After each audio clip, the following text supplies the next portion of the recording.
તો 47 વર્ષ સુધી સેવા કરી, ખૂબ મુંબઈથી રૂપિયા લીધા. એમનું સન્માન પોતે જોતા ગયા, પોતે પૂતળું મૂક્યું.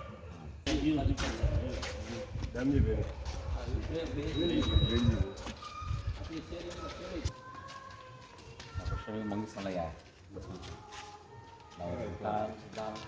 નમો એ સોપંચકારુ સર્વત પાવન નમો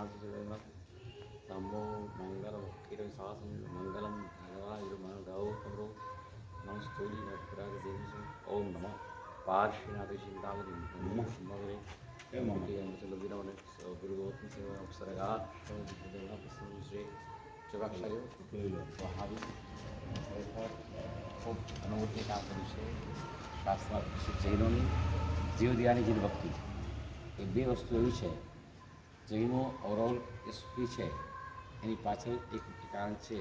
જૈનો પાસે જેનો ભક્તિ છે, જેનો પાસે જીવદયા છે. આ બે વસ્તુ તમારી પાસે બની છે કે એના કારણે તમે છે બહુ સુખી છો અને એક પુણ્યથી મળેલી લક્ષ્મી પાછું આવા કાર્યમાં વાપરો છો. અને હમણાં કીધું ખૂબ તનમન ધનથી અને એક નાનકડા પાંજરાપુરમાંથી શરૂ થયેલી આ વ્યવસ્થા આથી વિરાટ થઈ છે. અને ઘણા જીવોને તમે શાતા આપો છો. શાસ્ત્ર લખ્યું છે તમે બીજાને શાતા આપો, તમને શાતા મળે હોય રહેની. આજે લોકો બીમાર પડે તો કેટલી દવાઓ આ તે પણ જાણી ગઈ છે. તમે ફક્ત આ જીવોની શાતા દુઆ આપો. ભારતમાં કહેવાતું દવા કરતાં દુઆ વધારે પ્રભાવશાળી છે. અને તમારી બીમાર ન પડવું હોય તો જીવદયા, જે વ્યક્તિ જીવદયા કરે આહોમાં તો શાતા મળે, પરભોમાં શાતા મળતી હોય છે. તો આ પ્રભુની કરુણા, ભગવાનના કોઈ કરુણાથી વિરાજમાન કર્યા છે, ગુરુગ્રંથો વિરાજમાન કર્યા છે, રોચસમાં વિરાજમાન કર્યા છે, કેટલાપુષમાં વિરાજમાન કર્યા છે. તો આ પ્રભુની કરુણા જે માત્ર તરફ વહેતી જાય એ તમારો ભાવ છે. ખૂબ ખૂબ અનુમોદના. એટલા માટે ખાસ એ પદ લાગે છે. સર્વના સર્વ જૈનમ જયતી શાસ્ત્ર. ભાઈ એવા દાતા મળે કે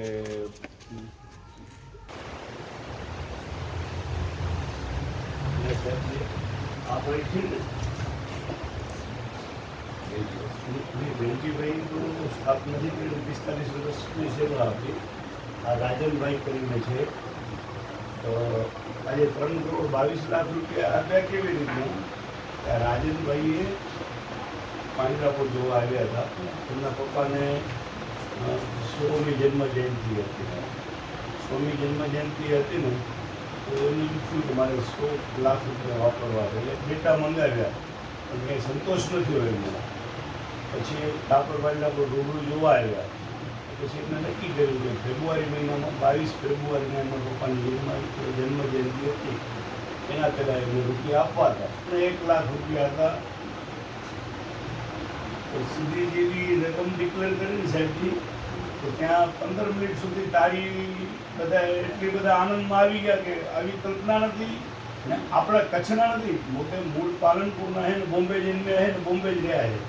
જોવા ગયા હતા. પછી એના ઓડિટ રિપોર્ટ 3 વર્ષના 5 વર્ષના જોયા હતા. કામગીરી એકદમ સંતોષકારક હતી. એટલે મને એમ થયું કે 1 કરોડ રૂપિયા આઈઆઈટીમાં આપી દીધું, બીજે નથી આપવા.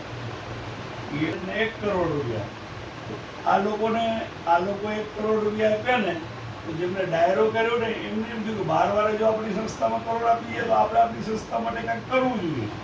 તો એમને પછી આવું કર્યું એમને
પૂજનથી છે